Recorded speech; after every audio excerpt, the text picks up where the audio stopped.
In a small town shrouded in an ancient curse, peaceful life is disrupted by a series of creepy possession incidents. A devout nun is suddenly controlled by an invisible force, her body twisted into impossible postures, and she emits inhuman roars. As night falls, the possession becomes more frequent and the entire abbey falls into panic. And when a young boy, known as Roland, becomes the focus of supernatural forces, his family and the church are faced with a battle with the forces of darkness. During a desperate exorcism, the room is filled with sacred spells and burning incense, but the power of the demon seems to be even stronger. Can Roland escape this invisible bondage? The truth is far more complicated and confusing than imagined. Subscribe to us to bring you more thriller stories. For an S of human history, a chilling narrative persists, whispered in hushed tones, cloaked in fear and mystery, the tale of demonic possession, a macabre dance between the living and the beyond, a terrifying fusion of the mortal and the supernatural. Throughout time, these harrowing accounts have shaken the very foundations of civilization, evoking our deepest fears and challenging our understanding of the spiritual realm. For centuries, the Catholic Church has been the gatekeeper of these stories, holding the keys to a world where malevolent entities lay claim to innocent souls. In the heart of 17th-century France, a haunting specter descended upon the quiet town of Loudon. A series of demonic possessions took hold of the Ursuline nuns, spinning a web of horror that would scar the pages of history. This was only the beginning, a grim prologue to a saga that spanned continents and centuries. From the tortured soul of Anna Anderson, encased in a demonic grip for over 2 decades, to the horrifying transformation of Michael Darkwell, known as the Beast of Jersey. Each story presents a portrait of fear that tests the boundaries of belief. Then, in the confines of a simple Bavarian home, the harrowing plight of Annelise Martin brought the terror of possession to the modern age, stirring a contentious debate about faith, medicine, and the line between the divine and the mental. Meanwhile, in Pennsylvania, the small family's life was turned upside down as they found themselves at the center of a chilling siege. Their home, a battleground between light and darkness.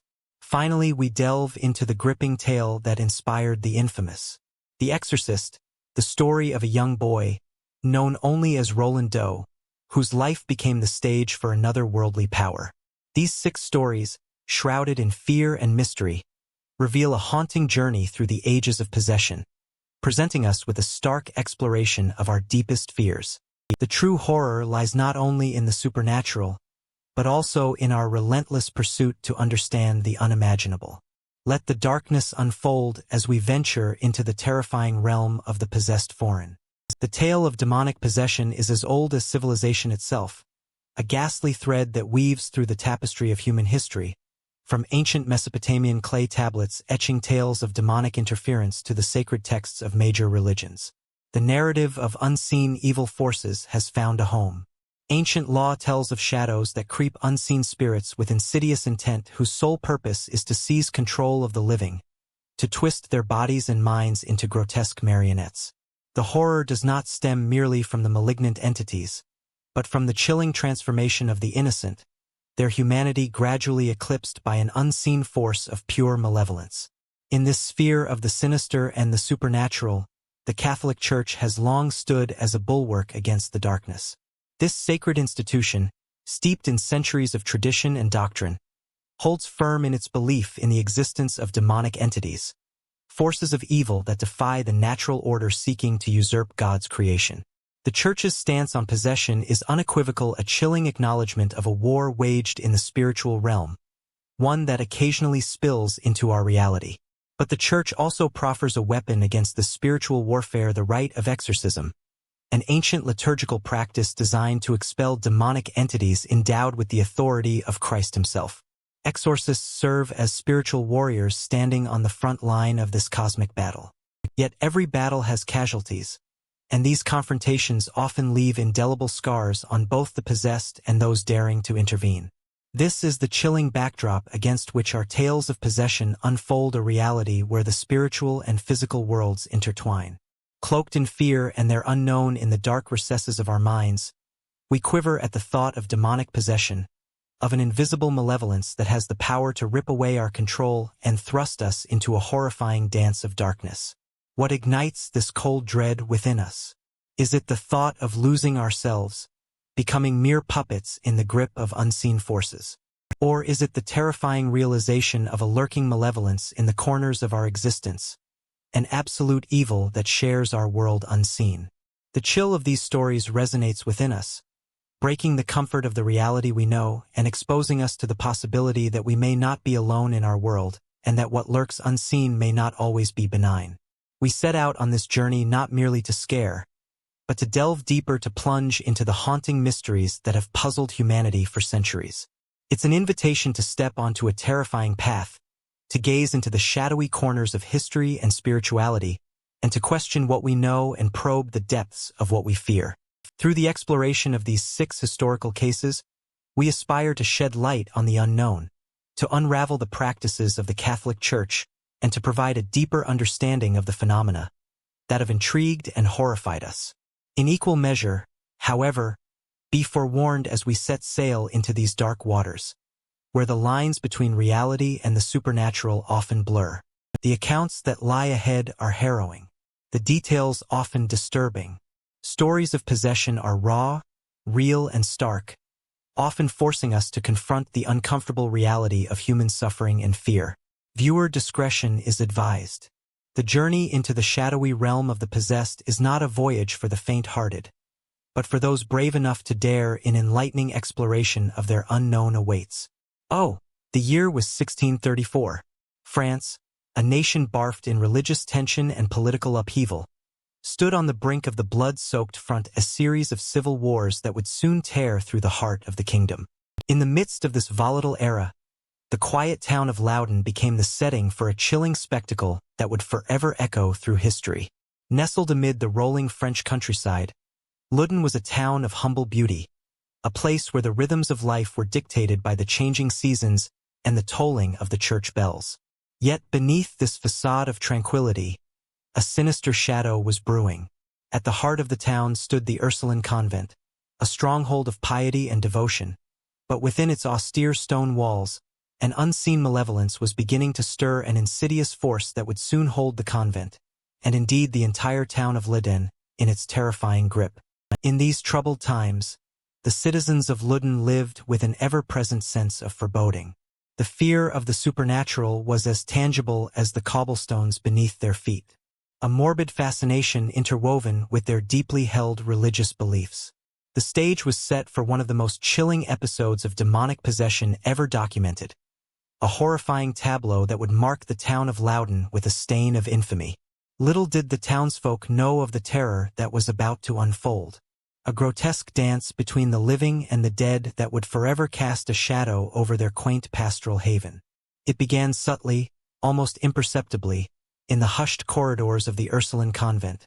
A whisper of unease started to thread its way through the ranks of the nuns, a growing sense of dread that clung to the very stones of the ancient building. Sisters reported strange happenings, fleeting shadows that danced in the corners of their vision, strange discordant sounds that echoed through the chapel at night, and a feeling of being watched, of unseen eyes lingering upon them with a malevolent gaze. The atmosphere within the convent turned thick with fear, a pervasive dread that seemed to hang in the air. The once tranquil sanctuary had become a cauldron of unease, its halls echoing with the soft whispers of terror. Then, in the chill of a winter's night, the first of the possessions took hold. The convent's Mother Superior fell into inexplicable convulsions, her body contorting in ways that defied nature, her voice twisting into grotesque guttural utterances. The sisters watched in horror as the pious Mother Superior, a beacon of virtue and spiritual guidance, succumbed to a force beyond their comprehension. As the unseen entity gripped her, she screamed of visions of demons, of horrific torment and tantalizing sin. The serene silence of the convent was shattered, replaced with the bone-chilling soundtrack of otherworldly possession. And with this first horrifying episode, the floodgates of terror were flung open, marking the onset of an ordeal that would plunge the Ursuline convent into the abyss of fear. Little did they realize, this was merely the beginning. In the harrowing wake of the Mother Superior's possession, A sinister tide began to rise within the Ursuline convent. Other nuns started to exhibit similar horrifying symptoms. A demonic contagion seemed to be spreading through the stone cloisters, seizing one devout sister after another. Their serene lives of prayer and service were thrown into tumult, their peace shattered by an invisible force that seemed hell-bent on torment. One by one, the sisters succumbed, bodies contorted in grotesque paroxysms, voices twisted into ungodly utterances, and serene faces transformed into masks of sheer terror. The once quiet chapel echoed with the cacophony of their shrieks, the air charged with a palpable dread. These were no longer the virtuous sisters of Loudon. They had become unwilling vessels for unseen entities, forced to partake in a morbid spectacle that struck raw terror into the hearts of the townsfolk. Word of the demonic infestation within the Ursuline convent rippled through the community of Loudon. Chill of fear swept through the town. Every whisper, every hushed conversation marked with a trembling apprehension. The contagion had not only infected the bodies of the nuns, but the very spirit of Loudon. As the sun set each day, the townsfolk huddled within their homes, fearful of the sinister spectacles unfolding just a stone's throw away within the walls of the convent. This was an ordeal far from over. In fact, the darkest days were yet to dawn. As the sun dipped below the horizon, the Ursuline convent descended further into chaos. Night upon night, the torment escalated, each episode of possession more horrifying than the last. The nuns, once symbols of tranquility and devotion, were trapped in a nightmarish dance, with invisible tormentors, their bodies and minds serving as the stage for an unspeakable spectacle. Eyewitnesses painted macabre images of the possessed nuns, exhibiting unnerving feats of strength and flexibility, defying the bounds of human. They spoke of seeing the nuns levitate their bodied, contorting in ways unnatural and inhuman. Sisters voiced strange tongues, their words a chilling mix of blasphemy and profanity, sounding more like the growls of beasts than the voices of women. Most troubling, with a consistent, detailed visions, they recounted, of demonic figures, shadowy and menacing, whispering promises of torment and sin. The sheer horror of these revelations, whispered in trembling tones by the sisters, sent ripples of terror through the community. The Ursuline convent, once a bastion of faith and piety, had transformed into a portal of unspeakable fear. The darkness that had descended upon Loudon was yet to recede, and the town remained under the shadow of a fear that would etch itself into the pages of history. In the chilling shadow of these nightmarish events, the figure of Father Uriel Grayson loomed ominously, an enigmatic character. He was the priest of Saint-Pierre Dumash in Loudon, captivating locals with his charismatic sermons and magnetic charm. Yet beneath his surface allure lay a troubling undercurrent, whispers of unorthodox alliances and moral transgressions that simmered beneath the town's collective consciousness. As the demonic possessions continued to consume the Ursuline convent, a terrifying narrative began to unfold around Grande. The possessed nuns, trapped in the throes of their disturbing afflictions, named him as their tormentor, alleging a diabolical pact he had forged with the Prince of Darkness. The townsfolk, already ensnared in a web of fear and suspicion, clung to this narrative with her dread-filled desperation. Beneath the church's bell tower, Grande's accusers painted a terrifying picture of clandestine rituals and unholy ceremonies. Tales emerged of a spectral figure seen wandering through the cloisters late at night, whispering forbidden incantations as he conjured the forces of the underworld. These chilling accounts added fuel to the allegations against Grande, casting him in the dreadful role of a demon conjurer.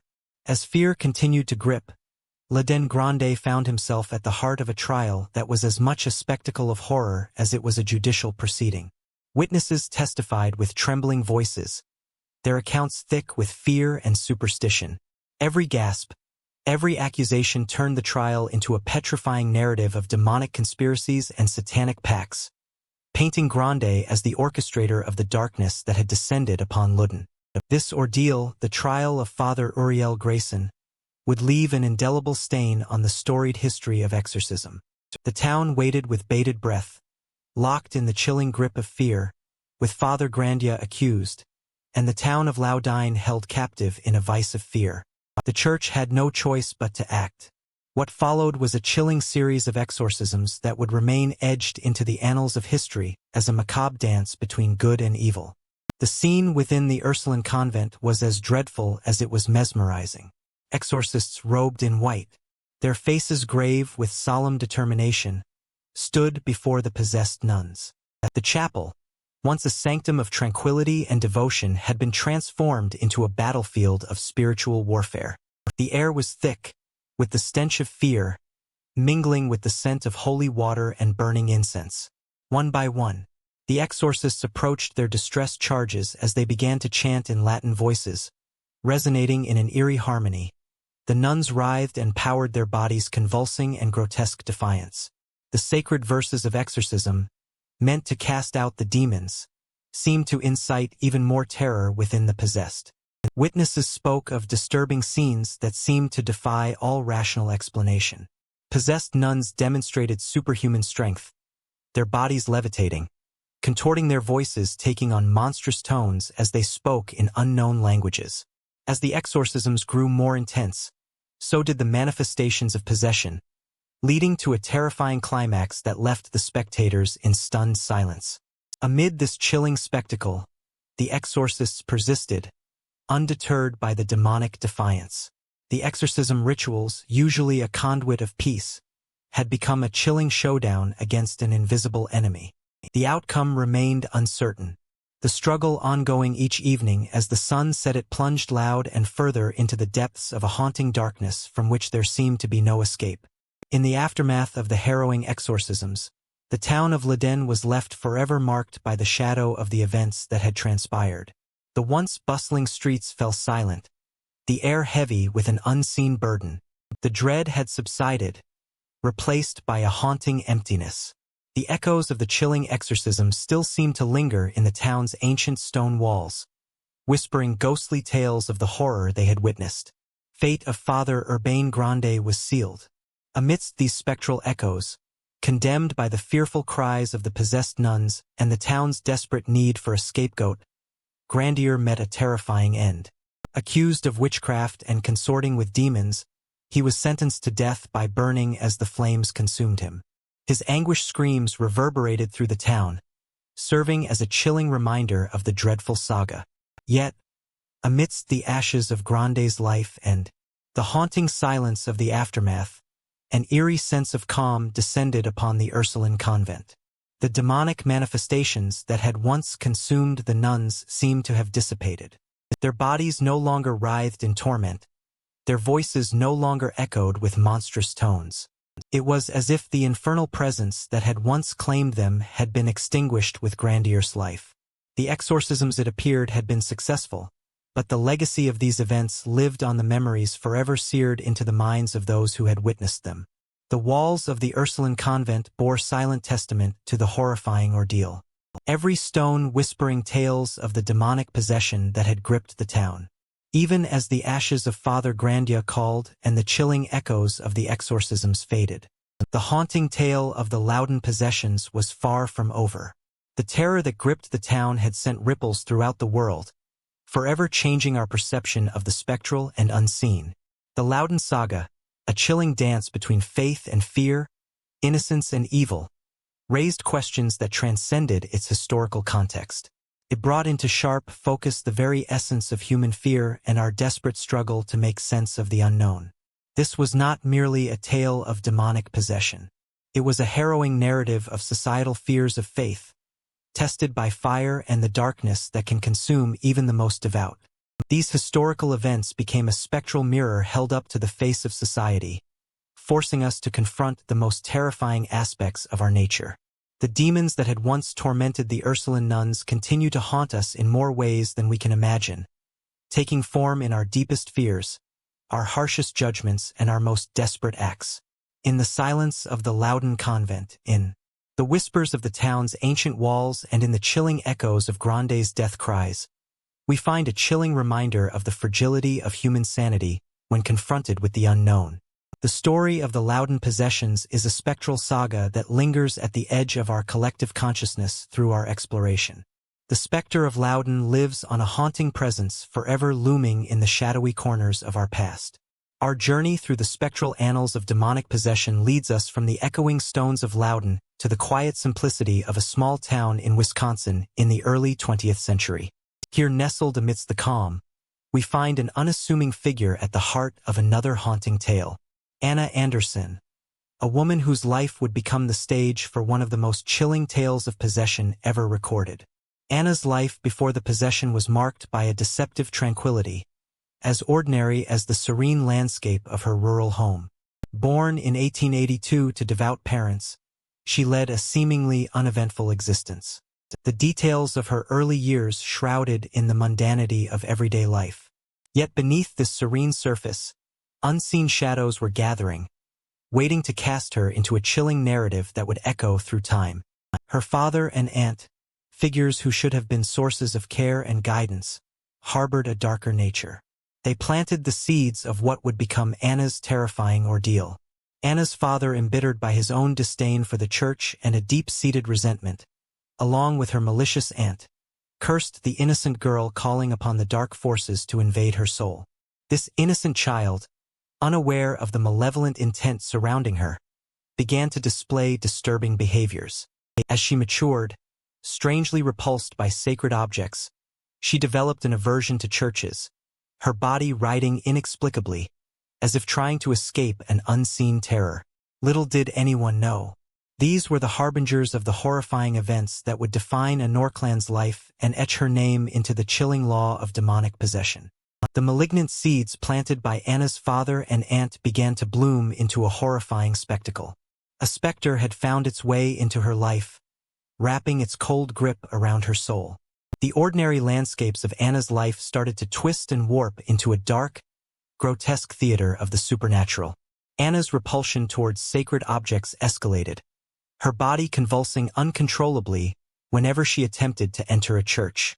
Her eyes, once filled with the light of innocence, now blazed with an eerie glow, revealing a terrifying presence lurking within. An unnatural strength surged within her, the muscles of this petite woman flexing with a force that could defy several grown men.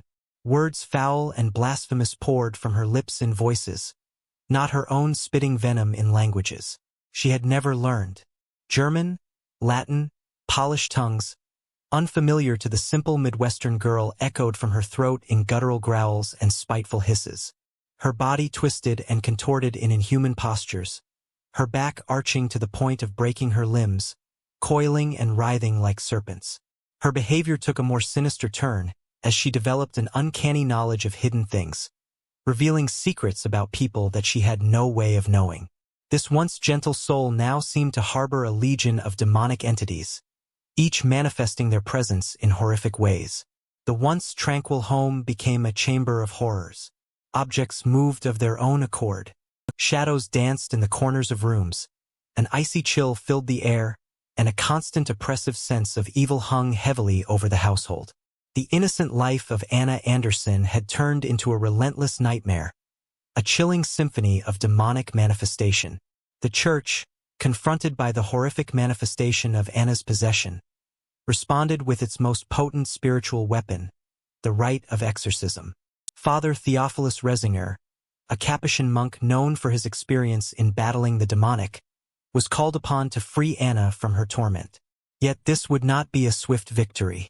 Anna's deliverance would be a grueling, drawn-out war against the forces of darkness fought over decades. The first exorcism was conducted in 1912, when Anna was just 30 years old. Father Reisinger, in his battle against the unseen, performed the ancient rites commanding the demons to depart. But the entities within Anna resisted fiercely. Her body convulsed, her voice echoed with guttural roars, and she displayed a preternatural knowledge of the priest's secrets. However, after intense spiritual battle, a brief calm descended. It seemed as though the ordeal was over, but the tranquility was short-lived and the evil returned, even more ferocious than before. In the years that followed, Anna's case grew in severity and complexity.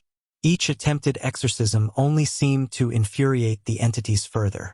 They mocked the priests, laughed at their prayers, and made Anna's body perform terrifying contortions. This hellish battle reached its peak in 1928, when the church made an unprecedented decision, was to be subjected to a series of prolonged exorcisms at a secluded convent in Erling, Iowa.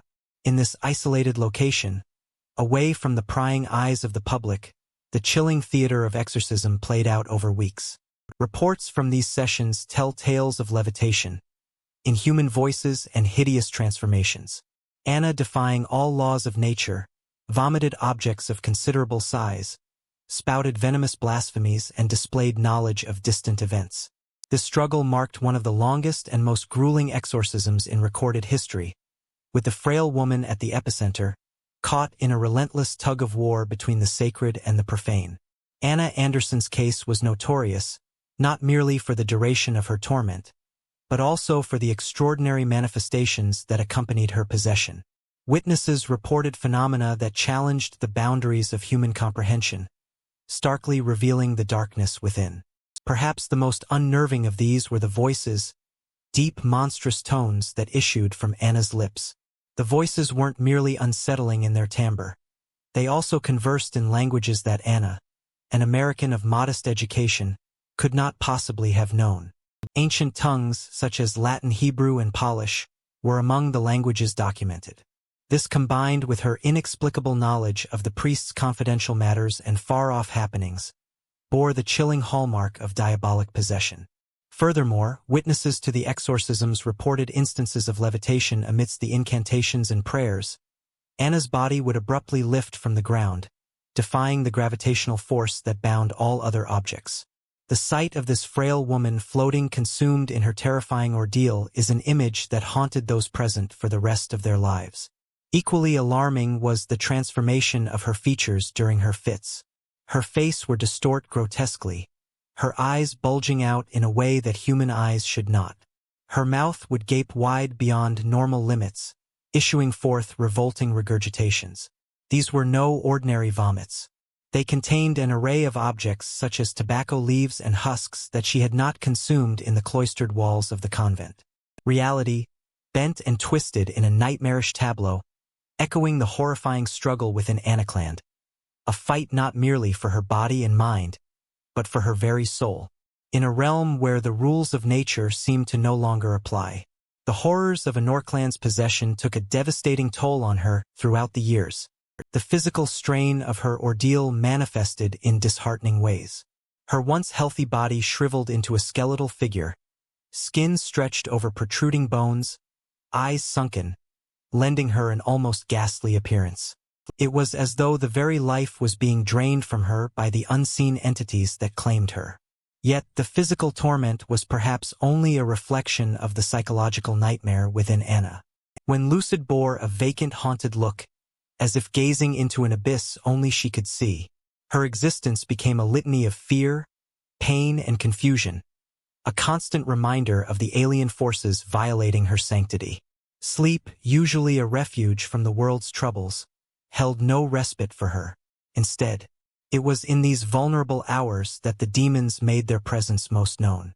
She would awaken, screaming in the dead of the night, wild-eyed and incoherent, with accounts of horrific visions and tormenting voices. It was a private hell that no one else could truly fathom. Furthermore, the stigma attached to being a victim of possession was an additional burden. As word of her case spread, she was met with a mix of fear, curiosity, and, at times, outright hostility from the society around her. This isolation was a bitter pill to swallow, adding to the already unbearable strain.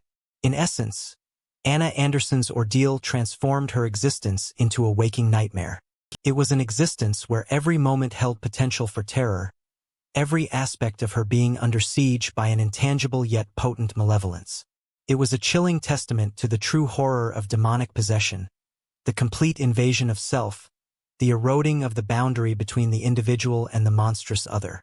The shadow of Anorcland's case stretches long over the history of exorcism, a chilling reminder of the dark forces that may lurk unseen in our midst. Her story, laden with shocking details and vivid manifestations, sent a wave of dread, rippling through society. It forced the Catholic Church and the world at large to confront the unsettling reality of demonic possession. In its most egregious form, Anna's case became a reference point in the history of demonic possession. It was unprecedented in the sheer number and intensity of the possessions and the extreme measures taken for her deliverance.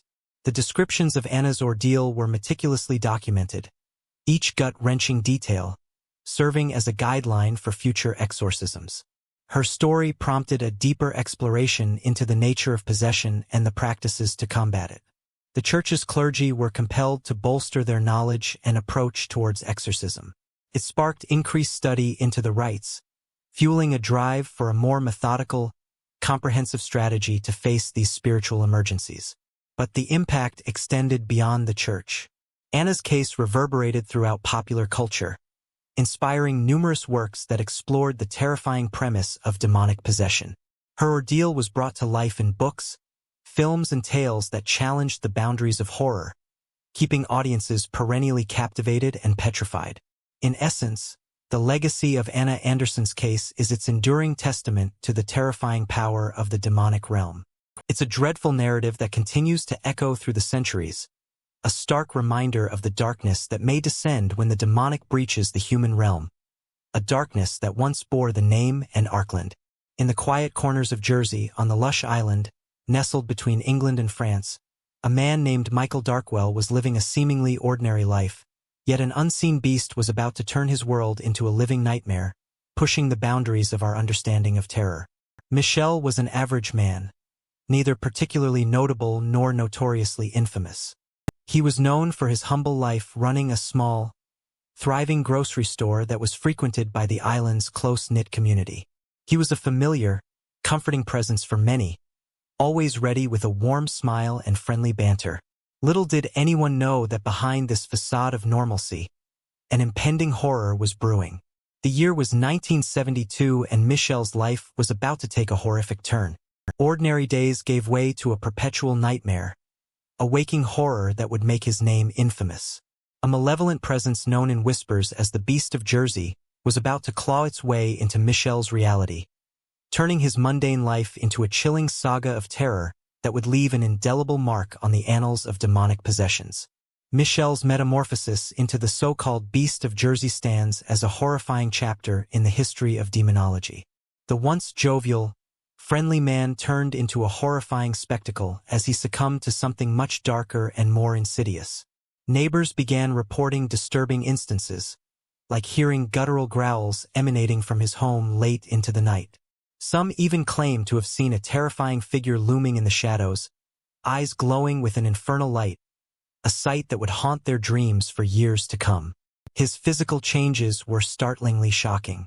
His skin, once healthy and full of life, turned sallow and cold. His eyes, once sparkling with mirth, were now hollow, filled with terrifying emptiness that seemed to pierce the soul of anyone who dared meet his gaze. But what unsettled on look is the most were the inhuman sounds. He began to make his voice no longer his own, but a ghastly growl that terrified and paralyzed anyone within earshot. Michel's transformation wasn't just a personal nightmare. It began to terrorize the entire island community. The once jovial store owner became a figure of dread. His store no longer a place of community, but a harrowing reminder of the nightmare living among them. Rumors about the Beast of Jersey began to circulate with an increasing sense of dread. This once ordinary man had now become an embodiment of their darkest fears, a ghastly reminder of the horrors that can befall even the most unsuspecting souls in the face of such profound darkness. The local church found itself thrust into an unfathomable struggle to reclaim Michel from the insidious grip of the beast. The clergy, although skeptical at first, soon accepted the grim reality. They enlisted the assistance of experienced exorcists from across the English Channel in an attempt to quell the malevolent force that had seized Michel. The ritualistic battles between the holy men and the beast within Michel were ghastly to behold. Witnesses spoke of the ground trembling beneath their feet, of flickering candles suddenly bursting into unnatural vibrant flames, and of chilling winds whipping through the sanctum. Despite no doors or windows being open, the air grew thick with an almost palpable dread, the tension mounting with each recited verse from the Holy Scriptures. Michel, or rather the entity that controlled him, raged against these spiritual intrusions. His reactions were violent, bordering on the monstrous. He convulsed on the ground, howling in an unrecognizable tongue. His eyes rolled back to reveal an unnerving white. He displayed superhuman strength, requiring several men to restrain him. The beast showed an uncanny awareness of the exorcists, darkest secrets taunting them with private sins and personal failures, attempting to break their spirit. Yet, despite the terrifying spectacle, the exorcists held steadfast, drenched in sweat. Their voices hoarse, they persevered through hours, even days, of ritualistic combat. These spiritual warriors faced an unimaginable evil, wielding only their faith and determination in the grueling bid to save Michel from his tormented fate. Viewing Michel's case through the lens of modern mental health understanding, a layer of eerie ambiguity settles over the tale. What was once readily accepted as the work of a malevolent beast could also bear the symptoms of severe mental illness. Transformations and uncharacteristic behaviors that Michel exhibited might have been manifestations of untreated psychological conditions. Could the Beast of Jersey have been a misunderstood sufferer of a malady that was unknown at the time? Yet, even with this perspective, there are elements that remain unsettlingly inexplicable: the guttural languages spoken by Michel, the physical feats beyond human strength, the uncanny knowledge of deeply personal details. How can these be explained solely by the realms of psychology? Do they not still hint at something far more sinister, something beyond our current understanding? This thought ignites a chilling realization. Perhaps the demons we perceive are not solely spiritual or psychological, but a terrifying blend of both. Could it be possible that we're only beginning to understand the true nature of such horrific incidents? This possibility tugs at the fringes of our understanding, casting an unsettling shadow over what we perceive as known, and plunging us deeper into the mysterious abyss of the human mind. The case of Michael Darkwell, the Beast of Jersey, sent shivers down the spines of locals and those far beyond the boundaries of Jersey. As news of his haunting ordeal spread, it gripped the public with a morbid fascination. The calm island community was thrown into a turmoil of fear, questioning, and disbelief. His story was whispered in hush. Tones passed along from one trembling mouth to another, intensifying in terror with each recounting. Yet it was not just a tale told to elicit scares, forced a confrontation with the unexplainable, the terrifying and the supernatural that exists in the shadows of our world. Meanwhile, the wider world watched in uneasy silence as one of their own. A man who was once just an ordinary member of society was consumed by an evil far beyond comprehension. The response was a cocktail of skepticism, fascination, and fear. Many dismissed it as superstitious nonsense, a product of an overactive fear-stricken imagination. Yet there were others who couldn't deny the irrational fear that invaded their psyche at the mention of Michel's story, the inexplicable that simply couldn't be shrugged off. And so the tale of Michel Columbia rippled through society, leaving a trail of unease and a cloud of unanswered questions in its wake. His ordeal served as a chilling reminder that there is more to this world than what meets the eye in the aftermath of the exorcisms. Michel Columbia, the man who had once been a living nightmare as the Beast of Jersey, found himself facing the remnants of his former life. His journey was not over. It was a new beginning marked by the echoes of his haunted past. Michel seemed to return to his senses.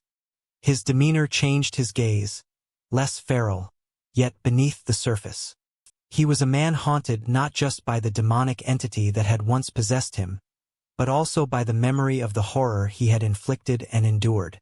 The darkness had retreated, yet its shadow lingered, imprinted on his soul. In his eyes there was a hollow weariness, a silent testament to the torment he had undergone. Every glance in the mirror served as a stark reminder of the time when he was the beast, his own face, an eternal epitaph to the darkest period of his life. Despite these trials, Michel strived to reintegrate himself into society. Each day was a battle against the phantom pains of his former possession, the whispers of his past life as the beast ever present. Yet he stood resolute, an emblem of human resilience in the face of unspeakable terror. But even as Michel sought redemption and peace, his tale served as an eerie reminder of the reality of darkness hidden in the shadows of everyday life. It was a stark narrative, chilling ghost story, whispering the terrifying saga of a man who once became the Beast of Jersey. In the heart of the Bavarian countryside, where vern pastures sprawl under the watchful gaze of the Alps, Annelise Martin, a simple and devout girl, lived an ordinary life, unbeknownst to her. Fate had a twisted path woven into her seemingly unremarkable existence. Her life was a testament to simplicity. Annelise's family was devoutly Catholic, their faith an enduring flame that cast a comforting glow on their mundane existence. She grew up in the shadow of the church's ancient spire, her life rhythms echoing the tolling bells that marked the passing hours. A diligent student, Annelise showed promise in her studies. Often seen with her nose buried in books, flicker of laughter and vivacity danced in her eyes, a youthful exuberance that was as infectious as it was endearing. Beneath her joyous facade, however, an undercurrent of profound religious devotion flowed. She was often found in the quiet corners of the church, whispering prayers under her breath. But the comfort and security of her tranquil existence would soon shatter, replaced by a reality darker and more terrifying than any ghost story. And when the sinister tendrils of the supernatural began to creep into her life, Annelise Martin would find herself at the heart of one of the most controversial and terrifying cases of demonic possession ever documented. Annelise's descent into the abyss of terror began subtly, like a hushed whisper echoing through the caverns of her consciousness. At first it was faint, a nebulous dread, coiling in the pit of her stomach, shadows that danced at the edge of her vision. But the whisper soon grew into an agonizing scream, leaving a trail of shattered sanity in its wake. She was 16 when she suffered her first seizure. An invisible hand seemed to seize her mind, her body convulsing as if racked by invisible lightning. Doctors diagnosed her with temporal lobe epilepsy, a condition that can induce vivid hallucinations and altered states of consciousness. But as the medication remained ineffective, a more insidious explanation began to emerge from the depths of the unknown. Annelise began to report seeing hideous faces, their grotesque features distorted by malice, their eyes ablaze with malevolence. They would whisper terrifying things to her, tales of damnation, of eternal suffering. The scent of burning sulfur would fill her nostrils, a pungent reminder of the hellfire that these apparitions promised. Her behavior grew increasingly erratic. A girl who had once found solace in the embrace of her faith now recoiled from religious artifacts.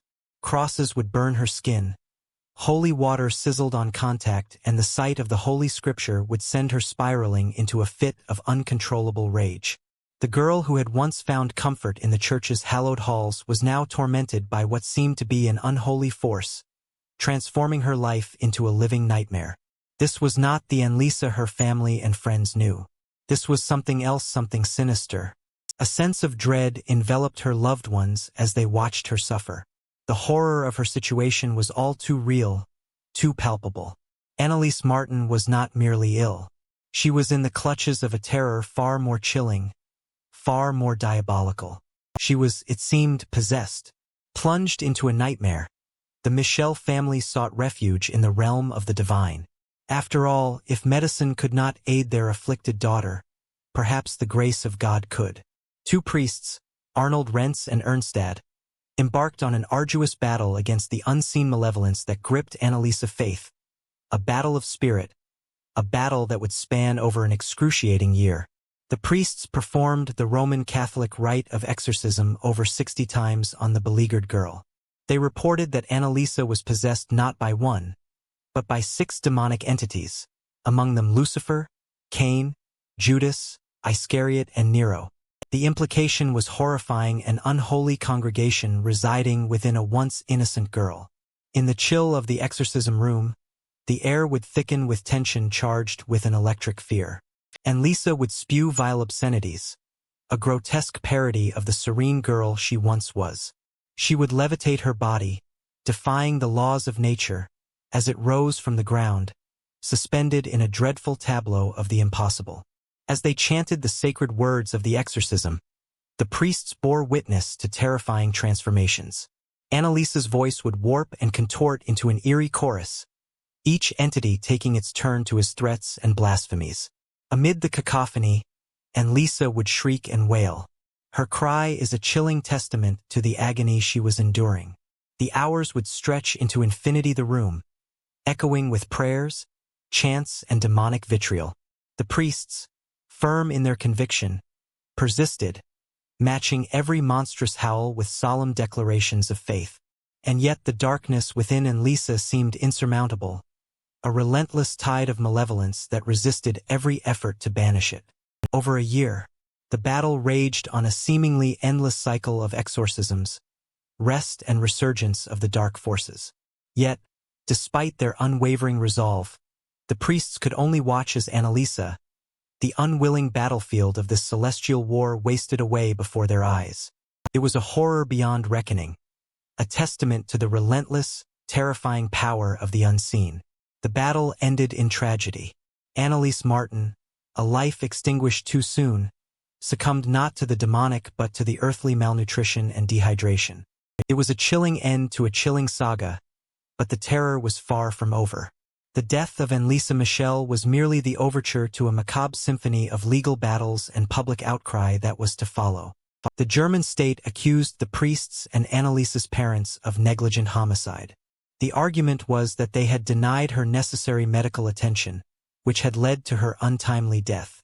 The trial, known as the Klingenberg case, was a media spectacle casting a ghastly light on the dark corners of exorcism and demonology.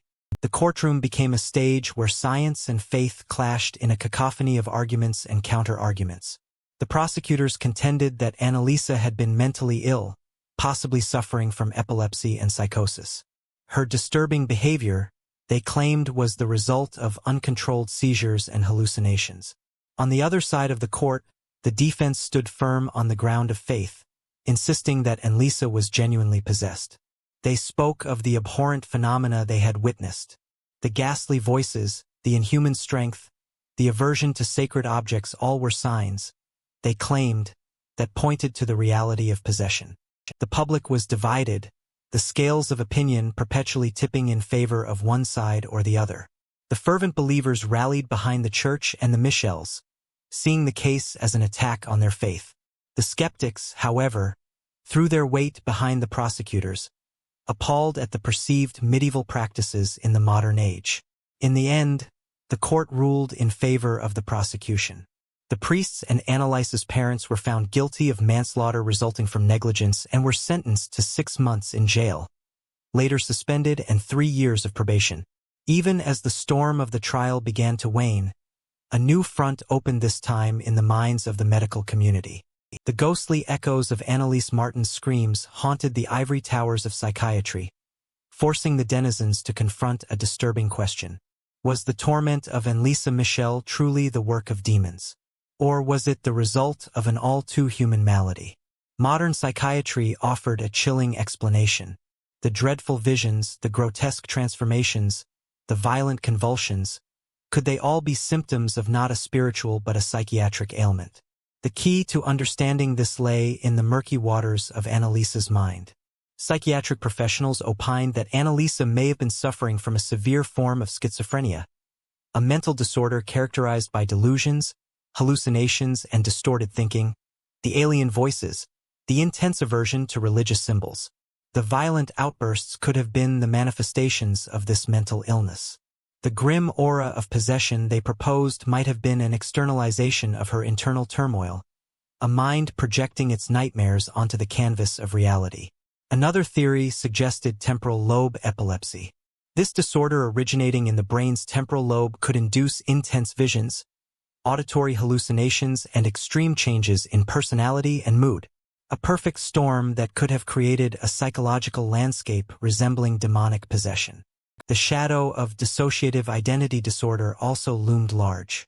Annelise's transformations into various demonic entities could have been indicative of multiple identities, a classic symptom of this disorder. Her identities might have taken the form of demonic entities due to her deep-rooted religious beliefs, her mind creating a gruesome theater of spiritual warfare. These theories, while scientifically grounded, added another layer of horror to Annelise's story. The prospect of a mind turning against itself, crafting elaborate and horrifying delusions, was as terrifying, if not more, as the notion of demonic possession. and it brought into stark focus the disturbing reality of mental health issues and the importance of proper diagnosis and treatment. Beyond the courtroom and the psychiatric studies, the haunting story of Annelise Martin continued to cast long, eerie shadows. Its tendrils reached out, grasping the public consciousness and wrapping tightly around the world of popular culture, planting seeds of terror that would bloom into gruesome spectacles on silver screens and paperback novels. It began with whispers, tales told in hushed tones, recounted with a shudder in the dark corners of pubs and living rooms. Then it spread like wildfire, fueled by the press, taking a form that was larger than life and far more terrifying. In 2005, the sinister tale found its way to Hollywood, spawning the horror film, The Exorcism of Emily Rose. This cinematic retelling, while a work of fiction, was rooted in the chilling reality of Annelise's case, stirring a potent cocktail of horror and curiosity in the hearts of viewers worldwide. It portrayed an eerie reflection of the court case, painting a picture of the tragic collision between faith, fear, and the unexplainable. Her horrifying narrative also found its way into music, with the band Slipknot referencing her in the haunting track, The Heretic Anthem. In literature too, her story left its grim mark, with Felicitas D. Goodman's book, The Exorcism of Annelise Martin, delving into the gruesome details of her ordeal, providing a chilling account of the case. Annelise's story became a morbid symbol, a cultural touchstone around the topic of possession. It led to a spike in public interest in exorcism and the supernatural, and at the same time opened a discourse on mental health, misdiagnosis, and the often blurry line between the spiritual and the psychological. The tale of Annelise Martin, once a whisper in the wind, had now grown into a howling gale that swept across the landscape of popular culture. Her tragic end, becoming a source of endless fascination, speculation, and morbid entertainment. The tormented Bavarian girl had transcended her human form, her story now a specter that continued to haunt the world. In the quiet blue-collar town of West Pittston, Pennsylvania, nestled between the meandering Susquehanna River and the verdant expanse of the Susquehanna State Park, sat an unassuming duplex house, a white two-story structure. It was here that the Smurl family parents, Jack and Janet, their 4 daughters Dawn, Heather, Shannon, and Karen, along with Jack's parents, sought to carve out a life of peaceful ordinance. Little did they know, their tranquil family home was soon to become the setting of a terrifying saga that would stretch over 15 harrowing years. The Smurls were your average hard-working all-American family. Jack worked in the city, while Janet maintained their home, tending to the children and the household with diligent care.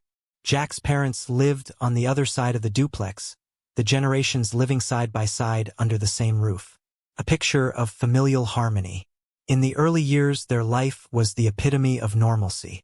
Children's laughter echoed within the walls of their home. Holiday gatherings were occasions for joy, and the family went about their daily lives with an air of contentment. Their home was a sanctuary, a refuge from the world outside. But that sanctuary was about to be violated in the most nightmarish manner as an unseen menace began to seep into the very fabric of their existence. Unbeknownst to the Smurl family, their lives were on the brink of a descent into an abyss of horror from which there seemed no escape. The first stirrings of the nightmare awoke quietly in 1974. Subtle occurrences went unnoticed in the everyday chaos of family life, tools missing from their rightful places, inexplicable drafts sending a chill down their spines, stains appearing on freshly cleaned carpets. These seemingly mundane inconveniences slowly sowed the seeds of dread. Yet the mundane swiftly turned malevolent. A dark, icy hand began to close around their home. Radios and televisions switched channels of their own accord, power tools activated in an empty basement, and putrid odors wafted through rooms without a discernible source. Beneath the veil of the ordinary, an ominous force was staking its claim, as if to announce its presence. The Smurl's peaceful existence was shattered by disembodied voices that seemed to ricochet off the walls. Blood-curdling screams filled the dead of night, waking the family in terror. The laughter of an unseen presence echoed through their home, an eerie counterpoint to their growing fear. The family pets, always attuned to the unseen, began to act strangely. Their dog growled at empty corners, hair standing on end as it backed away from nothingness. Their bird fell silent, eyes wide and feathers fluffed in fear, staring at invisible threats for the smells. What had begun as an annoyance had escalated into a full-scale, haunting the darkness creeping closer with each passing day. Little did they know the true terror was only just beginning with the seed of terror zone. It was now time for the harvest. The entity plaguing the Smurl family grew emboldened. No longer content with stirring up unease, it began asserting its malevolent power in more tangible, violent ways. Reports of objects violently hurled across rooms became increasingly frequent, accompanied by unsettling manifestations that left the family fearing for their lives in the heart of their home. Where once laughter and love echoed, the demonic presence reigned. The temperature would plummet inexplicably, frost crystallizing on window panes, even in the height of summer. Then the temperature would rise to stifling heights, as if the house itself was a creature breathing hot and heavy down their necks. Physical assaults became a horrific reality for the Smurls. The innocent were not spared, with the children reportedly levitating in their sleep, their small forms rigid as unseen forces took hold. The adults experienced brutal attacks that left physical evidence: scratches, bite marks, and worse. However, the most bone-chilling occurrences involved reported instances of possession. The family matriarch, Janet, was said to have been the primary target. Her eyes, once warm and caring, would suddenly turn cold and distant. In these moments, a voice not her own would echo from her lips, uttering phrases in languages she had no knowledge of. The episode was an agonizing spectacle, ending with Janet collapsing in exhaustion, the entity seemingly receding back into the house's dark corners. The terror that gripped the Smurl household escalated from merely unsettling disturbances to a reign of unimaginable horror. The invisible assailant was no longer just a nuisance. It was a threat to their lives, their sanity, and their very souls. In the darkest hours, when all hope seemed lost, a beacon emerged in the form of Ed and Lorraine Warren. The couple, already distinguished within the world of paranormal investigations for their work on renowned cases like the Amityville haunting, agreed to assist the beleaguered family. Their arrival heralded a sense of hope, with their expertise finally put an end to the Smurl's torment. The Warrens' first encounter with the Smurl family's invisible tormentor was a chilling experience. The entity did not shy away. Rather, it reveled in their presence. Objects swirled through the air, and unseen wind tearing through the house, creating a cyclone of chaos. Chilling voice, distant yet deafening, whispered threats and obscenities into their ears. Undeterred, the Warrens began their work in earnest. Lorraine, a self-proclaimed clairvoyant, performed a walkthrough of the home. Her face paled as she sensed the demonic presence. Its strengthened malevolence far surpassed anything she had previously encountered. Ed, meanwhile, conducted interviews and collected physical evidence documenting every unexplained phenomenon. Over several visits, the Warrens gathered a wealth of information, concluding that the Smurl family was indeed dealing with a powerful demonic entity. According to the couple, the being was not just haunting the house, but had ensnared the family in a web of terror. It was an invisible puppeteer yanking their strings, manipulating them for its insidious enjoyment. This confirmation by the famed paranormal investigators, while chilling, was a testament to the Smurl's terrifying reality. The haunting was real, it was dangerous, and it had the Smurl family firmly in its grasp. Yet, as the Smurl's chilling narrative spread beyond the confines of that tormented home, not everyone was convinced. The family, trapped in a nightmare, found themselves under a new form of assault, not from the demonic entity but from a skeptical world. News of the haunting had seeped into the media, and it wasn't long before the Smurl family's claims became a topic of intense debate. Doubt cast its long shadow over their tale, chilling in its own way. Some neighbors reported never hearing or witnessing any of the alleged disturbances. Others whispered accusations of deceit and fabrications, speculating that the Smurls sought financial gain or public attention. Prominent skeptics in the field of the paranormal, such as the Committee for Skeptical Inquiry, challenged the credibility of the haunting. They pointed to the lack of objective, verifiable evidence and questioned the reliability of the Warrens, who they claimed had a history of promoting dubious hauntings. Psychologists suggested alternative explanations, including mass hysteria or shared hallucinations. Some pointed towards the intense stress the family had been under, offering the idea of a psychological rather than paranormal cause.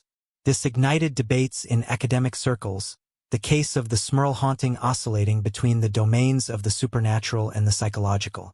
The family's claims, once a cry for help, had become a controversial topic dissected by the public media and experts alike. The Smurls, already caught in a melee of fear, found themselves needing to defend their haunting reality in the court of public opinion. The demon was no longer their only adversary. They were now facing a skeptical world, one not ready to believe in unseen. Despite the cloud of skepticism that hung over them, the Smuff family steadfastly stood by their experiences.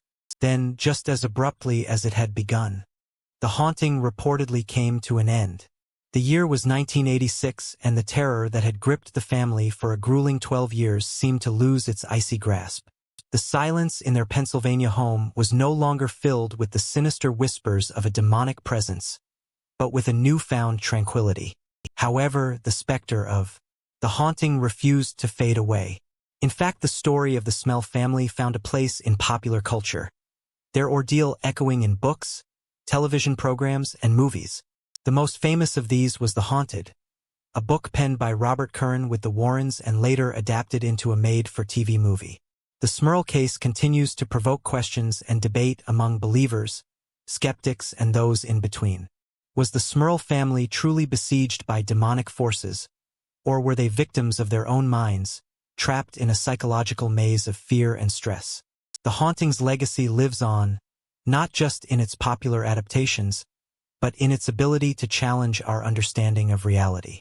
Even today, the case holds an eerie relevance, a ghostly reflection of our collective fears.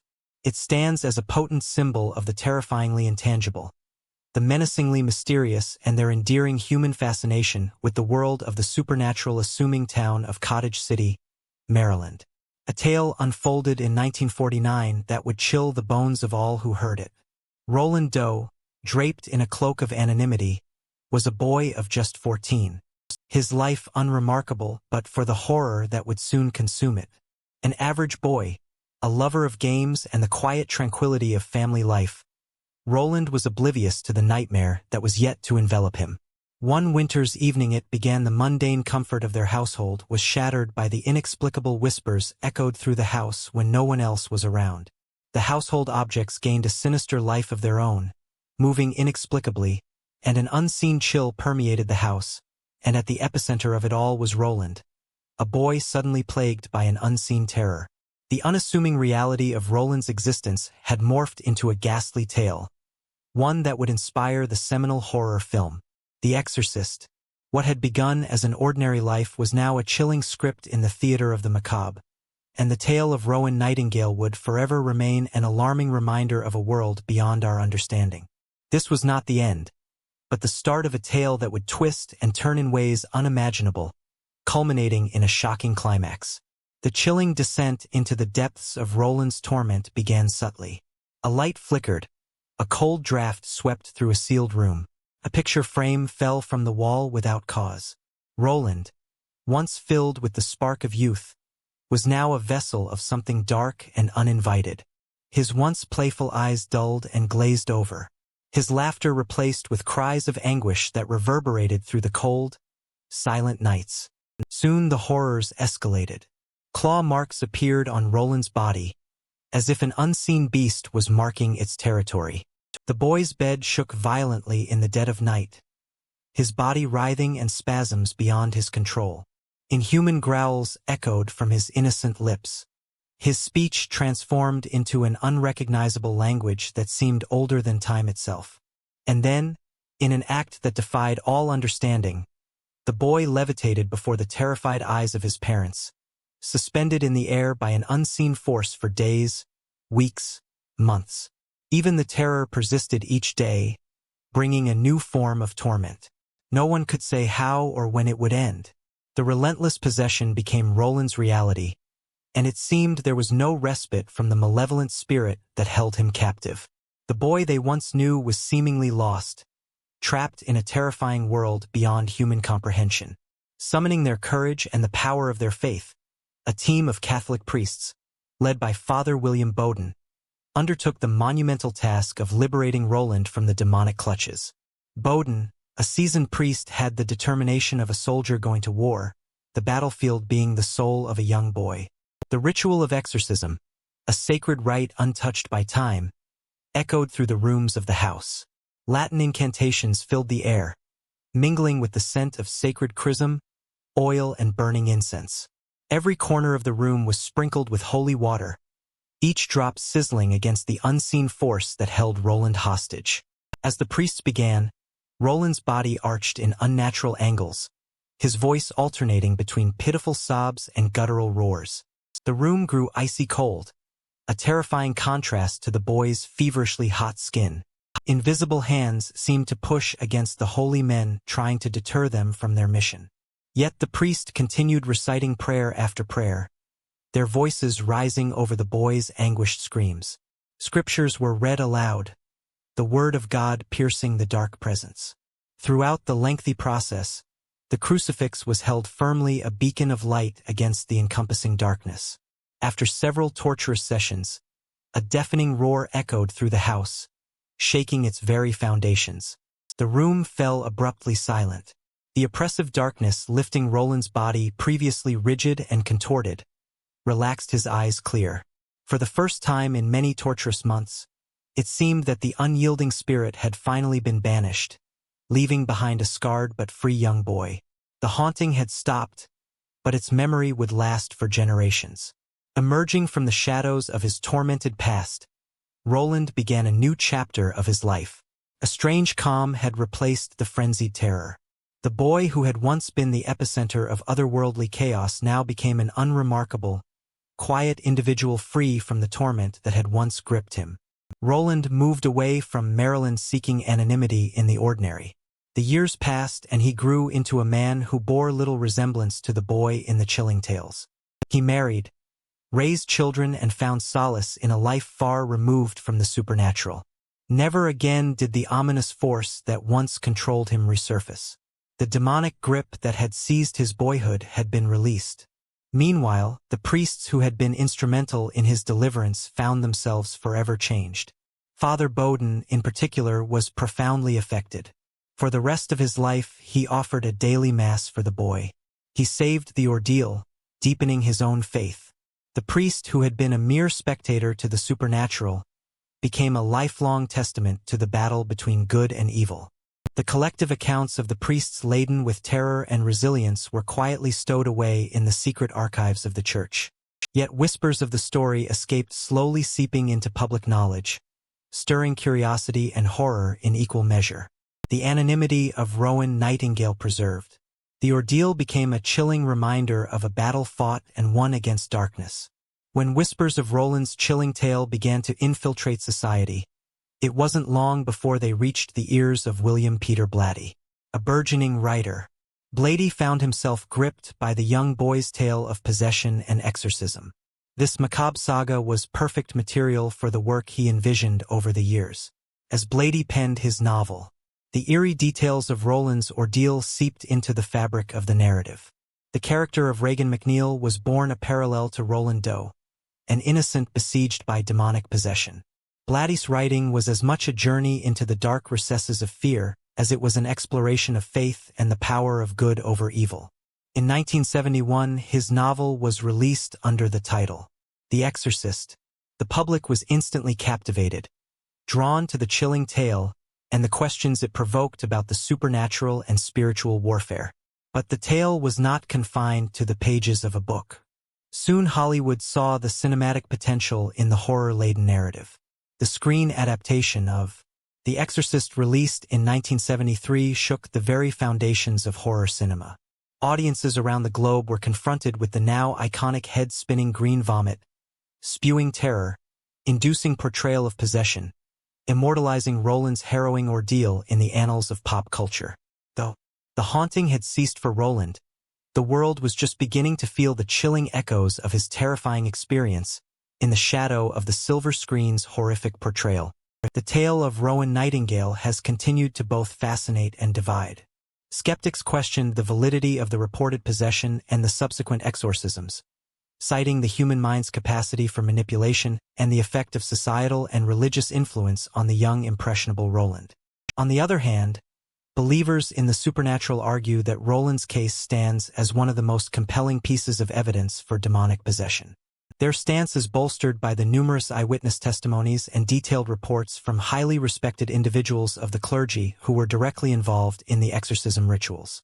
The very word exorcism conjures images heavily influenced by Roland's story. Its impact is far-reaching and it has shaped modern perception of the concept. Today, it's hard to separate the image of the exorcist from the figure presented in Blatty's novel and its film adaptation. The fearless warrior of faith, standing against an embodiment of pure and supernatural evil. But beneath the sensationalized media portrayal, the story of Rowan Nightingale offers a more nuanced picture of exorcism. It prompts a deep exploration of faith, the battle between good and evil, and the thin line that exists between the natural and the supernatural. Spectral curtain descends on these haunting narratives. We find ourselves standing at the crossroads of belief and skepticism. The perception of demonic possession has undergone an intriguing metamorphosis throughout history, shifting from widespread acceptance to cautious speculation and outright denial. Today, science and rationality challenged the validity of such cases, demanding proof beyond personal testimony and historical records from within the stalwart walls of the Vatican. The Catholic Church maintains a balanced perspective on exorcism. It neither encourages sensationalism nor dismisses the possibility of demonic influences. Outright exorcism rituals are still performed, but only after thorough scrutiny and when all conventional explanations have been exhausted across the divide. Mental health professionals often interpret cases of alleged possession through the lens of psychology. Symptoms that once signified the presence of demons are now associated with diagnosable conditions such as schizophrenia, epilepsy, or even intense psychological trauma. Yet, despite the scientific explanations, these stories continue to clutch at our collective fear. Terror lies not in the monstrous images or violent manifestations, but in the unknowable, the unexplainable, the unseen. It thrives on the age-old human fear of what lurks in the shadows, beyond the reach of our understanding. Popular culture has gleefully embraced these fears, weaving them into the fabric of the horror genre. From cinematic masterpieces to spine-chilling novels, the theme of demonic possession continues to captivate audiences, providing fertile ground for the imagination to conjure horrifying scenarios. As we retreat from the chilling luminescence of these tales, we are left with more questions than answers. The haunting accounts of Annelise, Michelle, the Smurl family, and Rowan Nightingale remain scarred into our collective psyche. These narratives not only dredge up our deepest fears, but also unsettle our grasp of reality. When the line between the physical and spiritual planes becomes an indiscernible blur, we find ourselves standing at the precipice of an abyss of uncertainties and mysteries. The nightmarish tales of possession have ended, but the creeping dread they leave behind lingers, a spectral presence hovering at the edges of our comprehension, ever ready to plunge us back into the unfathomable darkness from whence they emerged foreign.